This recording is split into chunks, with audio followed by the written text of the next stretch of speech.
Hi friends, நாம் இன்றைக்கி எங்கே வந்திருக்கோம் பார்த்தீங்கன்னா, திருவுக்கரில் இருக்க வக்காரகாளி அம்மன் டெம்பிள் தான் வந்திருக்கோம். இந்த கோவில் நாங்கள் விசிட் பண்ணி பார்த்தோம். இன்றைக்கி செவ்வாய்க்கிழமைன்றதால ஒரு வேண்டுதல் அப்படின்னு சொல்லிட்டு வந்தோம். இந்த கோவில் வந்து ரொம்ப பழமையான கோவில், இருக்கிறதுலே ரொம்ப ஓல்டு கோவில், ரொம்ப பெஸ்ட்டு கோவில் அப்படின்லாம் சொல்லலாம். ஸ்கின்னஸ் புக்கில் அந்த கோவில் வந்து இடம் பிடிச்சிருக்குது. நம்ம இந்த கோவிலுக்கு போனோம், அம்மா நான் தான் போனோம். ஒரு பூஜை போட்டு ஒரு அர்ச்சனை பண்ணிட்டு வரலான்ட்டு சும்மா போனோம். போய் பார்த்தோம். இன்றைக்கி ஆனால் எந்த கூட்டமுமே இல்லை அவ்வளோவும். ஏன்னா இன்றைக்கி செவ்வாய்க்கிழமைன்றதால யாருமே வரல போல கோவிலுக்கு.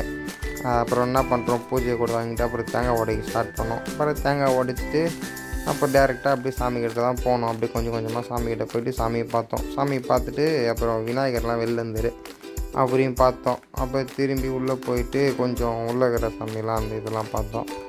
எல்லா சாமியுமே நம்மளை பார்க்க முடிஞ்ச சாமி எல்லா சாமியுமே பார்த்துட்டு அப்புறம் என்ன பண்ணோன்னா, நம்ம கொடி கம்பம், அந்த கொடி கம்பத்தை பார்த்தோம். அது வந்து பித்தளை சிப்பான்னு தெரியல, ஸோ அதில் செஞ்சு போட்டுக்கிறாங்க. அப்புறம் என்னங்க நம்ம சுற்றின்னு இருந்தோம்.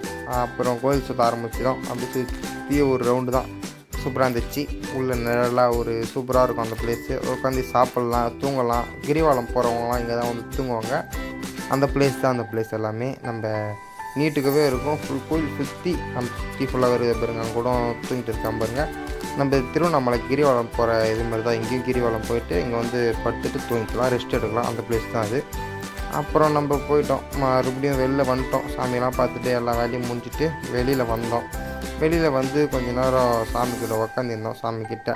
அப்புறம் கோபுரத்தெல்லாம் அப்படி பார்த்துட்டு வந்தோம். நல்லா இருந்துச்சு, ஒரு சரியான வைப்பு குத்துச்சு, நல்லா இருந்துச்சு. எல்லாமே உள்ளேருந்து பார்த்துட்டு அப்புறம் வெளில கிளம்பிட்டோம். உட்காந்து இருந்துட்டு திரும்பி வெளில வந்துட்டோம். வெளில வந்தோடனே பஜ்ஜி கடை இருந்துச்சு. பஜ்ஜி கடையை பார்த்த உடனே சும்மா இருக்கணும். அப்புறம் 2 ஜூஸ் குடிச்சிட்டு திரும்பி வீட்டுக்கு வந்துட்டோம். நெக்ஸ்ட் வீடியோவில் பார்க்கலாம்.